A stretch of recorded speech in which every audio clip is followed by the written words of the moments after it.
Hi friends, എല്ലാ കൂട്ടുകാർക്കും M Com finance ഹെൽപ്പറിലേക്ക് സ്വാഗതം. ആദ്യം തന്നെ പുതുതായി വീഡിയോ കാണുന്ന സ്റ്റുഡൻസിനോട് ഒരു കാര്യം പറയാനുണ്ട് കേട്ടോ. എന്താണെന്ന് വെച്ചാൽ നമ്മൾ ഈ ചാനലിലെ videos subject vice playlist create ചെയ്തിട്ടുണ്ട്. അപ്പോൾ പുതുതായി വീഡിയോ കാണുന്ന സ്റ്റുഡൻസ് പ്ലേലിസ്റ്റ് ഒന്ന് ചെക്ക് ചെയ്യുക കേട്ടോ. ഓരോ സബ്ജക്റ്റിലെയും വീഡിയോസ് കൃത്യമായി നിങ്ങൾക്ക് മനസ്സിലാവും. ഓക്കെ, ഇനി നമുക്ക് ക്ലാസ്സിലേക്ക് കടക്കാം. കഴിഞ്ഞ വീഡിയോകളിൽ നമ്മൾ ഡിസ്കസ് ചെയ്തിരുന്ന topic factors influencing business environment ആയിരുന്നു. ഒരു ബിസിനസ് ഓർഗനൈസേഷനെ പുറത്തു നിന്നും അകത്തു നിന്നും ഒരുപാട് ഫാക്ടേഴ്സ് ഇൻഫ്ലുവൻസ് ചെയ്യുന്നുണ്ട് അല്ലേ. ആ ഫാക്ടേഴ്സിനെ നമ്മൾ രണ്ടായി ഡിവൈഡ് ചെയ്തിരുന്നു, internal environment factors and external environment factors. കഴിഞ്ഞ ക്ലാസ്സിൽ നമ്മൾ ഡീറ്റെയിൽ ആയി കുറച്ചൊക്കെ പഠിച്ചിരുന്നു. അതും കൂടി റിവൈസ് ചെയ്തിട്ട് ആ ടോപ്പിക്ക് നമുക്ക് കംപ്ലീറ്റ് ചെയ്യാം. ഇന്റേണൽ എൻവയോൺമെന്റ് ഫാക്ടേഴ്സ് എന്നാൽ എന്തായിരുന്നു? ഒരു ബിസിനസ്സിനെ അല്ലെങ്കിൽ ബിസിനസ് പ്രവർത്തനങ്ങളെ അകത്തുനിന്ന് ഇൻഫ്ലുവൻസ് ചെയ്യുന്ന ഫാക്ടേഴ്സ് ആണ് ഇന്റേണൽ എൻവയോൺമെന്റ് ഫാക്ടേഴ്സ്. ബിസിനസ്സിനുള്ളിൽ നിന്ന് ഇൻഫ്ലുവൻസ് ചെയ്യുന്ന ഫാക്ടേഴ്സ് ആണ് ഇന്റേണൽ എൻവയോൺമെന്റ് ഫാക്ടേഴ്സ് എന്ന് പറയുന്നത്. അതിൽ വരുന്ന ഇമ്പോർട്ടന്റ് ഫാക്ടേഴ്സ് ഏതെല്ലാമായിരുന്നു? Human resources, organisational structure, shareholders and management, financial capability, marketing capability, operations capability, research development and technological factors and organisational climate തുടങ്ങിയ factors ആണ് ഇന്റേണൽ എൻവയോൺമെന്റ് ഫാക്ടേഴ്സിൽ വരുന്നത്. ഇതെല്ലാം മുന്നത്തെ വീഡിയോയിൽ ഡീറ്റെയിൽ ആയി ഡിസ്കസ് ചെയ്തിട്ടുണ്ട്. കാണാത്തവർ വീഡിയോ കാണാട്ടോ, ഞാൻ ഡിസ്ക്രിപ്ഷനിൽ ലിങ്ക് കൊടുക്കാം. Then next external environment factors. External environment factors എന്തായിരുന്നു? External environment factors include factors which are outside the firm. ഒരു ഓർഗനൈസേഷനെ പുറത്തു നിന്ന് ഇൻഫ്ലുവൻസ് ചെയ്യുന്ന ഫാക്ടേഴ്സ് ആണ് എക്സ്റ്റേണൽ എൻവയോൺമെന്റ് ഫാക്ടേഴ്സ് എന്ന് പറയുന്നത്. എക്സ്റ്റേണൽ ഫാക്ടേഴ്സിനെ വീണ്ടും രണ്ടായി ഡിവൈഡ് ചെയ്തിട്ടുണ്ട്, micro environment factors and macro environment factors. Micro environment ഫാക്ടേഴ്സും നമ്മൾ ഡീറ്റെയിൽ ആയി തന്നെ ഡിസ്കസ് ചെയ്തിരുന്നു. മൈക്രോ എൻവയോൺമെന്റ് ഫാക്ടേഴ്സ് എന്നാൽ ഏതെങ്കിലും ഒരു ഓർഗനൈസേഷനെ മാത്രം എഫക്റ്റ് ചെയ്യുന്ന ഫാക്ടേഴ്സ് ആണ് മൈക്രോ എൻവയോൺമെന്റ് ഫാക്ടേഴ്സ് എന്ന് പറയുന്നത്.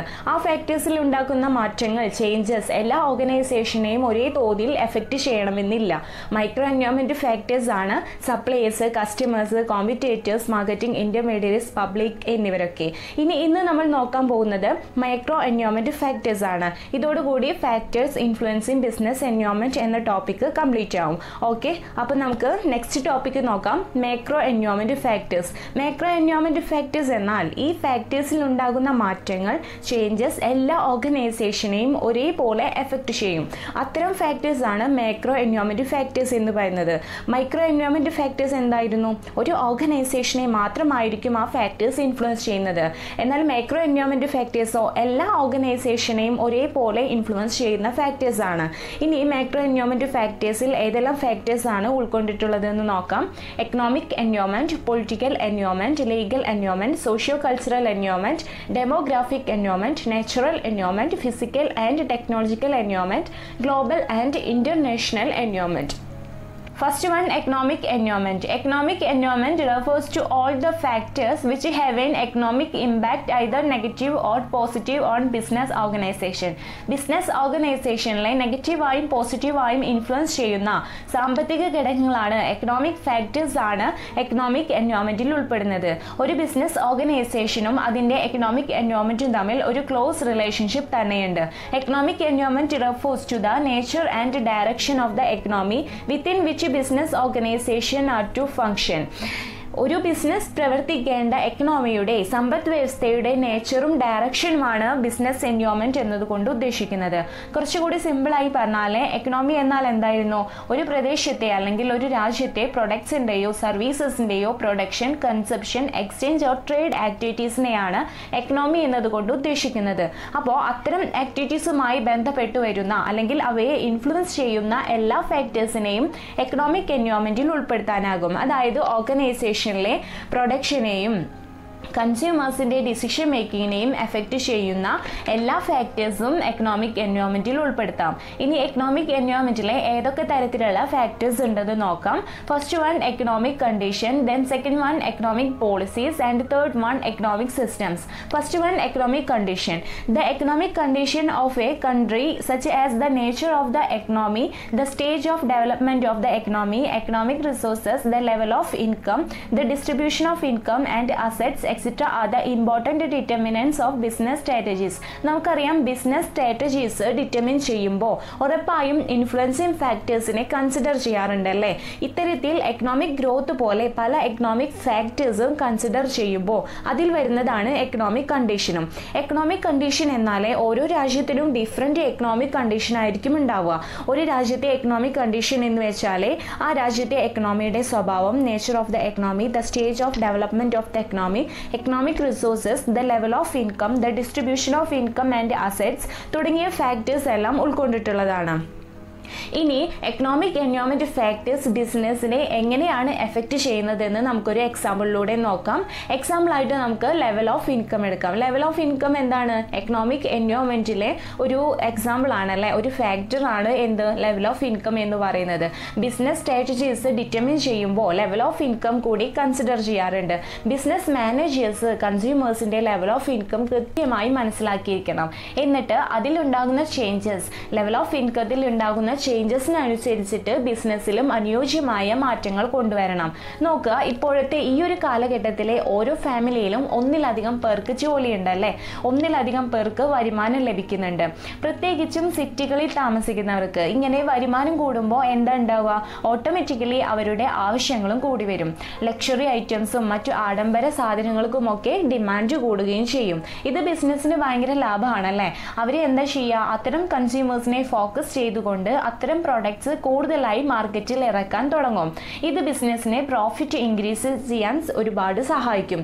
എന്നാൽ ഇനി ലെവൽ ഓഫ് ഇൻകം കുറവാണെങ്കിലോ അത് പ്രൊഡക്ട്സിൻ്റെ ഡിമാൻഡ് കുറയ്ക്കും അല്ലേ. ആൾക്കാർ സാധനങ്ങൾ വാങ്ങുന്നത് കുറയും. ആളുകൾ വില കുറഞ്ഞ സാധനങ്ങൾ വാങ്ങാനായിരിക്കും ആഗ്രഹിക്കുക.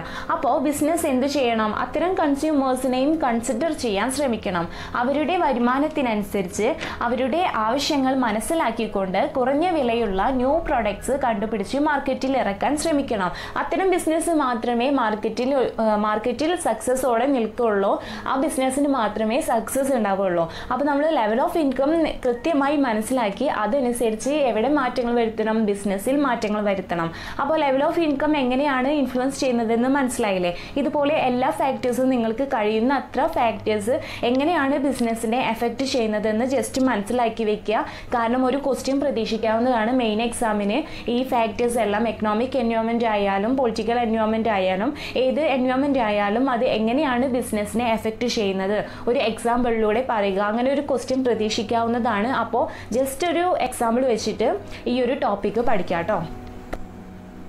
ദെൻ മറ്റൊരു എക്കണോമിക് ഫാക്ടറാണ് economic policies. The economic policies of the government may also influence the business policies. ഗവൺമെൻറ്റിൻ്റെ എക്കണോമിക് പോളിസീസ്, അതായത് ഫിസ്ക്കൽ പോളിസീസ്, എക്സിം പോളിസീസ് ഒക്കെ ഫേമിൻ്റെ ബിസിനസ് പോളിസീസിനെയും ഇൻഫ്ലുവൻസ് ചെയ്തെന്ന് വരാം.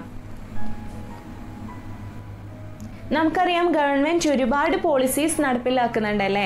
അതിലെ ഗവൺമെൻറ് ചെലവുകളെക്കുറിച്ചും ടാക്സ് ഏർപ്പെടുത്തുന്നതിനെക്കുറിച്ചും സമ്പന്നരിൽ നിന്ന് ദരിദ്രർക്ക് വരുമാനം റീഡിസ്ട്രിബ്യൂട്ട് ചെയ്യുന്നതിനെക്കുറിച്ചുമൊക്കെയുള്ള പോളിസീസാണ് എക്കണോമിക് പോളിസീസ് എന്ന് പറയുന്നത്.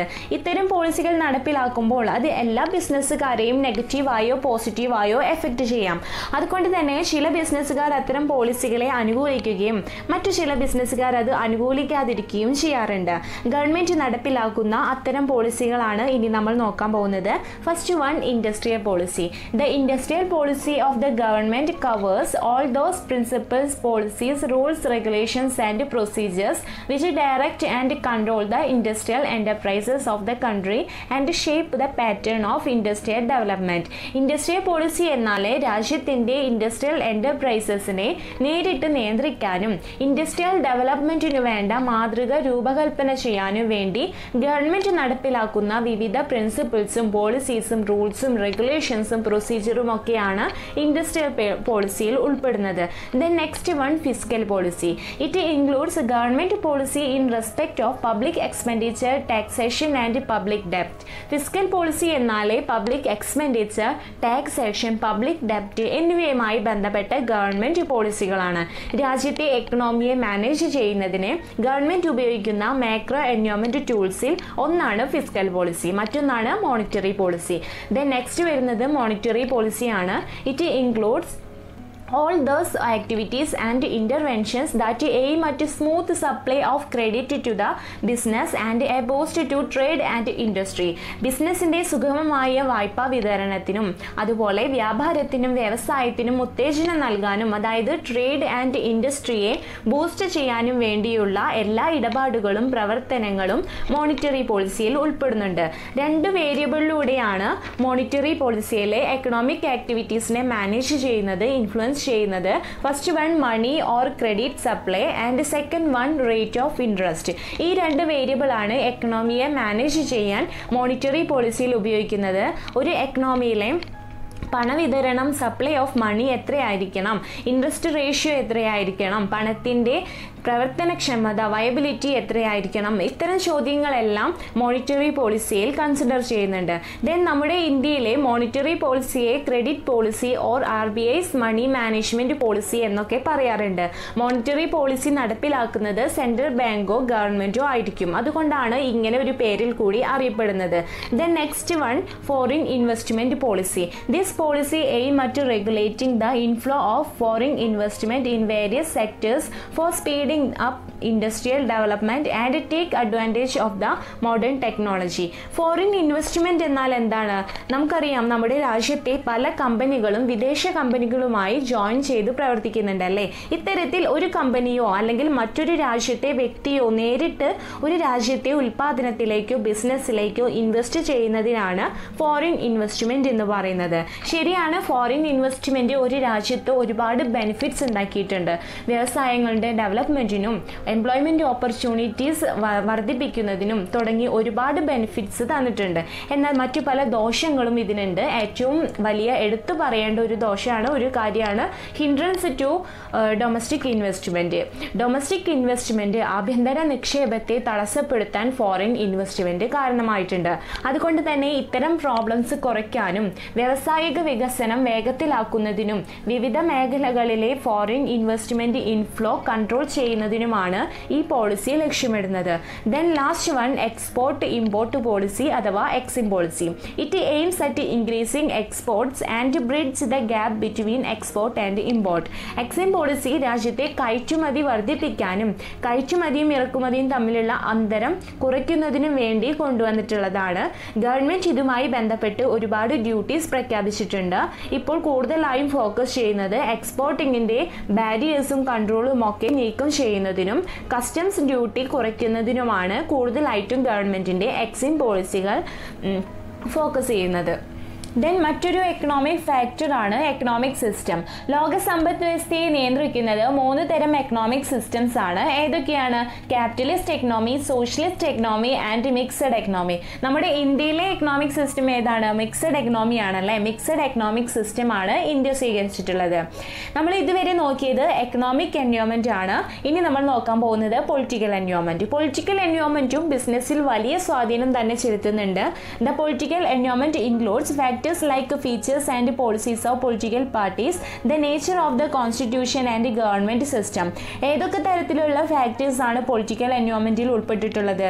Features and policies of political parties, the nature of constitution and government system എന്നിവയുമായി ബന്ധപ്പെട്ട ഫാക്ടേഴ്സ് എല്ലാം പൊളിറ്റിക്കൽ എൻവയോൺമെന്റിൽ ഉൾപ്പെടുത്താം. ഒന്നുകൂടി സിമ്പിളായി പറഞ്ഞാൽ ബിസിനസ്സിന് മുകളിലെ ചില കാര്യങ്ങളിൽ ഗവൺമെന്റ് നിയന്ത്രണങ്ങൾ ഏർപ്പെടുത്താറുണ്ട് അല്ലേ.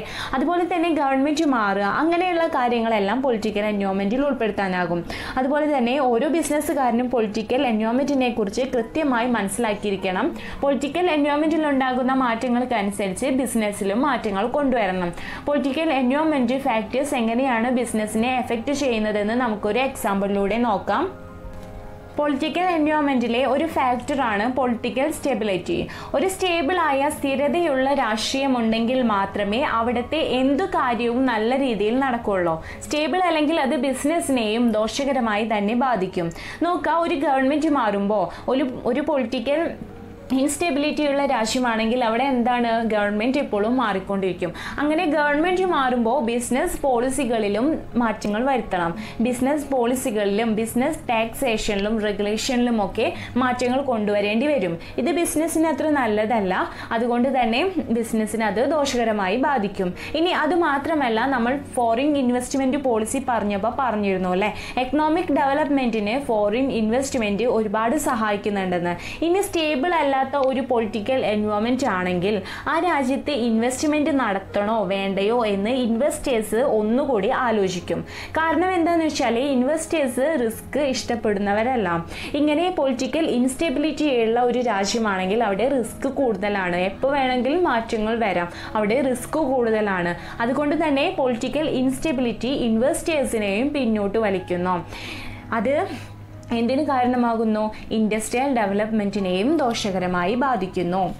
ദെൻ പൊളിറ്റിക്കൽ എൻവയോൺമെൻറ്റിൽ ഉണ്ടാകുന്ന ചേഞ്ചസ് എങ്ങനെയെല്ലാമാണ് ഉണ്ടാകുന്നതെന്ന് നോക്കാം. First, long term forces. ഒരു രാജ്യത്തെ നിലവിലുള്ള രാഷ്ട്രീയ സാഹചര്യങ്ങൾ കൊണ്ടോ അല്ലെങ്കിൽ ബിസിനസ്സിൽ ഒരു പ്രത്യേക നയം സ്വീകരിക്കുന്നത് കൊണ്ടോ വരുന്ന മാറ്റങ്ങളാണ് ലോങ് ടേം ഫോഴ്സസിൽ വരുന്നത്. Then second one, quick changes. Army coup, സൈനിക അട്ടിമറി, റിബിലിയൻ, കലാപം or capturing of the government machinery by the rebel group. Rebel group എന്നാലേ നിലവിലുള്ള ഗവൺമെൻറ്റിനെതിരെ ഗവൺമെൻറ് മാറണം അല്ലെങ്കിൽ മറ്റെന്തെങ്കിലും ആവശ്യങ്ങൾക്ക് വേണ്ടി പ്രവർത്തിക്കുന്ന ഗ്രൂപ്പാണ് റെബൽ ഗ്രൂപ്പ് എന്ന് പറയുന്നത്. ഇത്തരം Rebel groups government machineries capture ചെയ്യുന്നത് കൊണ്ടോ മൂലമുണ്ടാകുന്ന മാറ്റങ്ങളാണ് ക്വിക്ക് ചേഞ്ചസ് എന്ന് പറയുന്നത്. Then third one, cyclical changes. സർക്കാരിനെ മാറ്റുന്ന പൊതു തെരഞ്ഞെടുപ്പ് പോലെയുള്ള മാറ്റങ്ങളെയാണ് സൈക്ലിക്കൽ ചേഞ്ചസ് എന്നതുകൊണ്ട് ഉദ്ദേശിക്കുന്നത്. Then fourth one, regional factors. ചില വ്യവസായികമായി പിന്നോക്കം നിൽക്കുന്ന പ്രദേശത്തിന്റെ ഡെവലപ്മെന്റിന് വേണ്ടിയിട്ട് ചില പൊളിറ്റീഷ്യൻസും ഗവൺമെന്റും സ്പെഷ്യൽ ലെജിസ്ലേഷൻസും പോളിസീസും ഒക്കെ നടപ്പിലാക്കും. ഇത്തരത്തിലുണ്ടാകുന്ന ചേഞ്ചസ് ആണ് റീജിയണൽ ഫാക്ടേഴ്സിൽ ഉൾപ്പെടുന്നത്. Then next one, government factors. Government makes regulations related with business and labor in most countries. മിക്ക രാജ്യങ്ങളിലും ബിസിനസ്, തൊഴിൽ എന്നിവയുമായി ബന്ധപ്പെട്ട തീരുമാനങ്ങൾ എടുക്കുന്നതും നടപ്പിലാക്കുന്നതും ഗവൺമെന്റ് തന്നെയായിരിക്കും. അതുപോലെ കൺസ്യൂമേഴ്സിന്റെ താല്പര്യങ്ങൾ സംരക്ഷിക്കുന്നതിന് വേണ്ടിയും റെഗുലേഷൻസ് പാസ്സാക്കിയിട്ടുണ്ട്. പ്രൊഡക്ട്സിന്റെ നിലവാരം, പാക്കേജിംഗ്, പ്രൊമോഷൻ തുടങ്ങിയ കാര്യങ്ങളുമായി ബന്ധപ്പെട്ടും നിയമങ്ങൾ പാസ്സാക്കാറുണ്ട്. അതുകൊണ്ട് തന്നെ ഗവൺമെന്റ് ഫാക്ടേഴ്സ്, അതായത് ഇത്തരം റെഗുലേഷൻസ് ഒക്കെ ബിസിനസിനെ ഇൻഫ്ലുവൻസ് ചെയ്യുന്നുണ്ടെന്ന് നമുക്ക് പറയാം. Then next, legal environment. In most of the countries there are number of laws which regulates the conduct of the business. ഓരോ രാജ്യങ്ങളിലും ബിസിനസ്സുകളുടെ പെരുമാറ്റം നിയന്ത്രിക്കുന്ന നിരവധി നിയമങ്ങളുണ്ട്. ഈ നിയമങ്ങൾ പാലിച്ചുകൊണ്ട് വേണം ഓരോ ബിസിനസ്സും പ്രവർത്തിക്കാൻ. These laws covers matters related with standardisation of the product, packaging, promotion, ethics etcetera. ഈ നിയമങ്ങളെല്ലാം ബിസിനസ്സിലെ പ്രൊഡക്ട്സിന്റെ നിലവാരം, പാക്കേജിംഗ്, പ്രൊമോഷൻ, എത്തിക്സ് എന്നിവയുമായി ബന്ധപ്പെട്ടതായിരിക്കും. ഇന്ത്യ ഗവൺമെന്റ് ബിസിനസ്സുകളുടെ പ്രവർത്തനം റെഗുലേറ്റ് ചെയ്യുന്നതിന് ചില നിയമങ്ങൾ പാസ്സാക്കിയിട്ടുണ്ട്. അതെല്ലാം ഞാൻ താഴെ ലിസ്റ്റ് കൊടുക്കാം കേട്ടോ, നിങ്ങൾ വായിച്ചു നോക്കുക, എക്സ്പ്ലെയിൻ ചെയ്ത് പറയാനൊന്നുമില്ല. Then next, social environment. The social environment of business consist of social factors like customs, traditions, values, beliefs, poverty, literacy, life expectancy rate etcetera. ഒരു രാജ്യത്തെ ആചാരങ്ങൾ, പാരമ്പര്യങ്ങൾ, മൂല്യങ്ങൾ, വിശ്വാസങ്ങൾ, ദാരിദ്ര്യം, സാക്ഷരത, ആയുർദൈർഘ്യം തുടങ്ങിയ ഘടകങ്ങൾ ഉൾക്കൊള്ളുന്നതാണ് സോഷ്യൽ എൻവയോൺമെന്റ് എന്ന് പറയുന്നത്. അപ്പോൾ സോഷ്യൽ എൻവയോൺമെന്റ് എങ്ങനെയാണ് ബിസിനസ്സിനെ ഇൻഫ്ലുവൻസ് ചെയ്യുന്നതെന്ന് നമുക്ക് കുറച്ച് എക്സാമ്പിളിലൂടെ നോക്കാം. ഫെസ്റ്റിവൽ സീസൺ ഒരു സോഷ്യൽ എൻവയോൺമെന്റ് ഫാക്ടർ ആണ് അല്ലേ. നമ്മളിപ്പോൾ ഫെസ്റ്റിവൽ സീസൺസ് വരുമ്പോൾ എന്താണ്, ന്യൂ ക്ലോത്ത്സിനും സ്വീറ്റ്സിനും ഫ്രൂട്ട്സിനും ഫ്ലവേഴ്സിനും ഒക്കെ ഡിമാൻഡ് കൂടും അല്ലേ. അതെന്താണ്, അപ്പോൾ നമ്മളെ ബിസിനസ്സിനെ എഫക്റ്റ് ചെയ്യുന്നുണ്ട്, ഇൻഫ്ലുവൻസ് ചെയ്യുന്നുണ്ട്. ഫെസ്റ്റിവൽ സീസൺസ് ബിസിനസ്സിനെ ഇൻഫ്ലുവൻസ് ചെയ്യുന്നുണ്ടെന്ന് പറയാം. അതുപോലെ തന്നെ സാക്ഷരത വർദ്ധിച്ചപ്പോൾ കൺസ്യൂമേഴ്സിനെ തങ്ങൾ വാങ്ങുന്ന പ്രൊഡക്ട്സ് ക്വാളിറ്റി ഉള്ളതാണോ അല്ലയോ, തങ്ങൾ കൊടുക്കുന്ന പണത്തിനനുസരിച്ച് തന്നെയാണോ തങ്ങൾക്ക് ലഭിക്കുന്ന പ്രൊഡക്ട്സ് എന്നിങ്ങനെയുള്ള കാര്യങ്ങളിൽ കൂടുതൽ കോൺഷ്യസ് ആവാൻ തുടങ്ങി. അപ്പോൾ സാക്ഷരതയും എന്തിനെ ഇൻഫ്ലുവൻസ് ചെയ്യുന്നുണ്ട്, ബിസിനസ്സിനെ ഇൻഫ്ലുവൻസ് ചെയ്യുന്നുണ്ടെന്ന് പറയാം. ഇത്തരത്തിൽ കസ്റ്റംസ്, ട്രഡീഷൻ തുടങ്ങിയവയിലുള്ള ചേഞ്ച് ആളുകളുടെ ബൈയിങ് ഹാബിറ്റ്സിൽ വലിയ മാറ്റങ്ങൾ കൊണ്ടുവരികയും അത് ബിസിനസ്സിനെ കൂടുതൽ ഇൻഫ്ലുവൻസ് ചെയ്യുകയും ചെയ്യുന്നുണ്ട്. Then next one, socio-cultural environment. Socio-cultural environment factors are to be considered while formulating business strategies. ഒരു പ്രദേശത്തെ socio-cultural factors ബിസിനസിന്റെ പ്രവർത്തനങ്ങളിൽ വലിയ സ്വാധീനം തന്നെ ചെലുത്തുന്നുണ്ട്. ബിസിനസ് സ്ട്രാറ്റജികൾ ഡിറ്റർമിൻ ചെയ്യുമ്പോൾ, രൂപപ്പെടുത്തുമ്പോൾ ഇത്തരം ഫാക്ടേഴ്സ് കൂടി പരിഗണിക്കണം. The buying behavior of consumers, their preferences, taste, attitude, belief, lifestyle and social status etc. affect the business. കൺസ്യൂമേഴ്സിൻ്റെ ബൈയിങ് ബിഹേവിയർ, അവരുടെ പ്രിഫറൻസസ് ഏതിലെല്ലാമാണ്, ടേസ്റ്റ് എന്താണ്, attitude, belief, lifestyle, social status തുടങ്ങിയ factors എല്ലാം ബിസിനസ്സിനെ ഇൻഫ്ലുവൻസ് ചെയ്യുന്നുണ്ട്. അതുകൊണ്ട് തന്നെ സ്ട്രാറ്റജി നിർമ്മിക്കുമ്പോൾ അത് സോഷ്യോ കൾച്ചറൽ എൻവയോൺമെൻറ്റിന് അനുയോജ്യമായതായിരിക്കണം. എങ്കിൽ മാത്രമേ ഏതൊരു ഓർഗനൈസേഷനും സക്സസ് ആകാൻ കഴിയുള്ളൂ. Then next, demographic environment. Demographic factors such as size, growth rate, age composition, sex composition, life expectancy, educational level, caste and grade, employment pattern, occupational status etc. are relevant to the business. ജനസംഖ്യയുമായി ബന്ധപ്പെട്ടുകൊണ്ടുള്ള factors, അതായത് വളർച്ചാ നിരക്ക്, പ്രായം, ഘടന, sex composition, ആയുർദൈർഘ്യം, വിദ്യാഭ്യാസ നിലവാരം, ജാതി, മതം, തൊഴിൽ രീതി തുടങ്ങിയ ജനസംഖ്യാപരമായ ഘടകങ്ങളാണ് ഡെമോഗ്രാഫിക് എൻവയോൺമെന്റിൽ വരുന്നത്. ഇവയെല്ലാം ബിസിനസ് പ്രവർത്തനങ്ങളെ ഇൻഫ്ലുവൻസ് ചെയ്യുന്നവയാണ്. പ്രൊഡക്ട്സിന്റെയും സർവീസസിന്റെയും ഡിമാൻഡിൽ വലിയ സ്വാധീനം തന്നെ ചെലുത്തുന്നവയാണ്. ഇനി നമുക്ക് ഒരു എക്സാമ്പിൾ നോക്കാം. Birth rate. ജനസംഖ്യ വർദ്ധിക്കുമ്പോൾ പ്രൊഡക്ട്സിനും മാർക്കറ്റിൽ ഡിമാൻഡ് കൂടും അല്ലേ. അതുകൊണ്ട് തന്നെ ജനസംഖ്യ വളർച്ചാ നിരക്ക് ബിസിനസ്സിനെ ബാധിക്കുന്ന ഒരു പ്രധാന ഘടകമായിട്ട് നമുക്ക് പറയാം. Then next, natural environment. It is the study of the important components of nature. പ്രകൃതിയുമായി ബന്ധപ്പെട്ട പ്രധാന ഘടകങ്ങളെ കുറിച്ചുള്ള പഠനമാണിത്. ഓർഗനൈസേഷൻസ് നാച്ചുറൽ എൻവയോൺമെന്റിനെ കുറിച്ചും നന്നായി പഠിച്ചിരിക്കണം. It consist of geographical and ecological factors such as climatic conditions. Climatic condition പോലുള്ള ഭൂമിശാസ്ത്രപരവും പാരിസ്ഥിതികവുമായ ഘടകങ്ങളാണ് ഇതിൽ ഉൾപ്പെടുന്നത്. നമുക്കറിയാം, ഒരുപാട് ഇൻഡസ്ട്രീസ് ക്ലൈമറ്റിനെ ഡിപ്പെൻഡ് ചെയ്ത് പ്രവർത്തിക്കുന്നുണ്ട് അല്ലേ.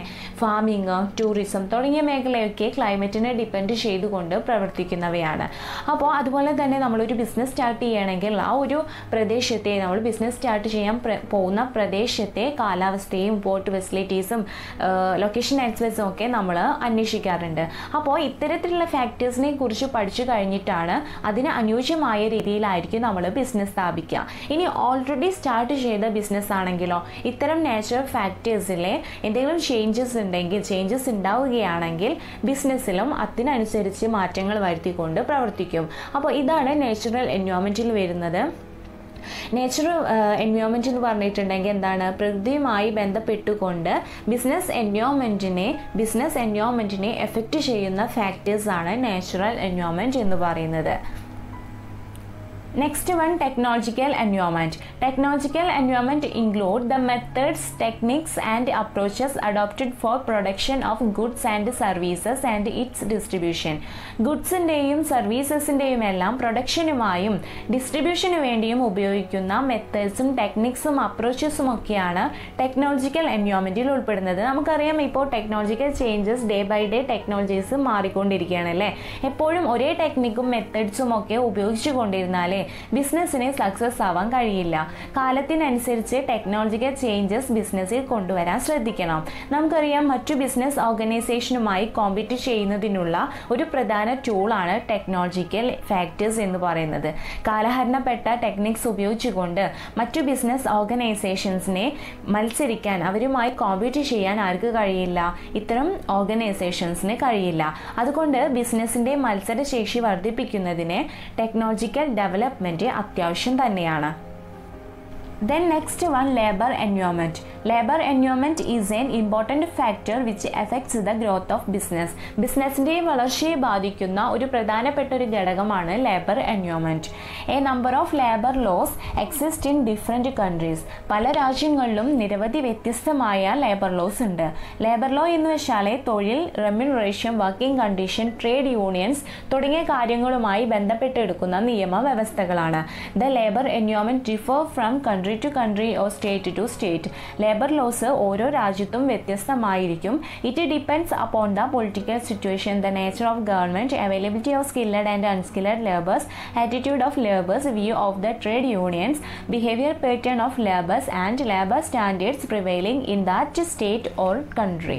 ലേബർ ലോസ് ആ രാജ്യത്തെ രാഷ്ട്രീയ സാഹചര്യങ്ങൾ, ഗവൺമെൻറ്റിൻ്റെ സ്വഭാവം, സ്കില്ലഡ് ലേബേഴ്സിൻ്റെയും അൺസ്കില്ലഡ് ലേബേഴ്സിൻ്റെയും ലഭ്യത, ലേബേഴ്സിൻ്റെ മനോഭാവം, ട്രേഡ് യൂണിയൻസ്, തൊഴിലാളികളുടെ പെരുമാറ്റ രീതി എന്നിവയെ ആശ്രയിച്ചിരിക്കും.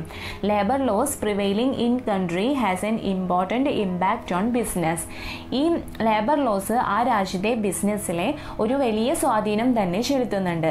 ചുരുക്കി പറഞ്ഞാൽ ഒരു ബിസിനസ് ഓർഗനൈസേഷൻ്റെ പ്രൊഡക്ഷൻ വർദ്ധിപ്പിക്കാനും ഡെവലപ്മെൻറ്റിനും ലേബർ ലോസും റെഗുലേഷൻസും ഒക്കെ വലിയ സ്വാധീനം തന്നെ ചെലുത്തുന്നുണ്ടെന്ന് പറയാം. ഇനി നമുക്ക് ലേബർ എൻവയോൺമെൻറ്റിൽ പറയാനുള്ളത് ചെറിയൊരു ടോപ്പിക്ക് കൂടിയാണ്. അത് അത്ര ഇമ്പോർട്ടൻ്റ് അല്ല കേട്ടോ. ലേബർ ലെജിസ്ലേഷൻസ് ഇൻ ഇന്ത്യയാണ് ഇനി എടുക്കാനുള്ളത്. അത് വായിച്ചു നോക്കിയാൽ മതി, മനസ്സിലാവും. അത്ര ഇമ്പോർട്ടൻ്റ് ആയിട്ടുള്ള ടോപ്പിക് അല്ല കേട്ടോ. Then next, international environment.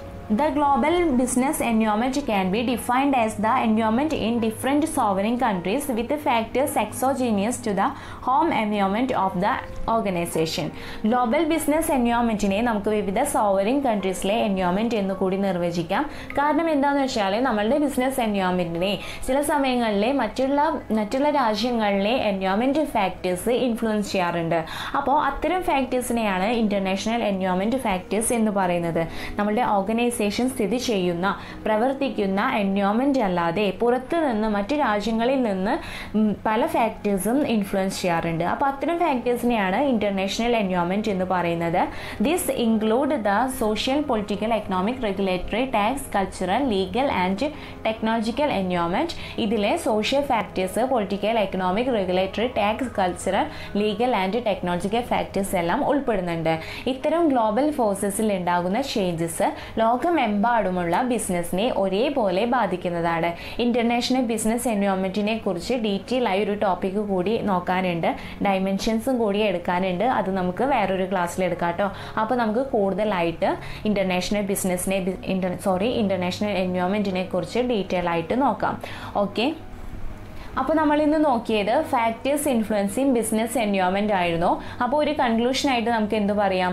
ഒരു ബിസിനസ്സിനെ പുറത്തു നിന്നും അകത്തു നിന്നും ഒരുപാട് ഫാക്ടേഴ്സ് ഇൻഫ്ലുവൻസ് ചെയ്യുന്നുണ്ട്. ഇവ ഓരോന്നും ബിസിനസ്സിൻ്റെ സക്സസ്സിനെ ഇമ്പോർട്ടൻ്റ് ആയ ഫാക്ടേഴ്സ് തന്നെയാണ്. നല്ലൊരു വിജയമാണ് ഓരോ ബിസിനസ്സുകാരുടെയും ലക്ഷ്യം അല്ലേ?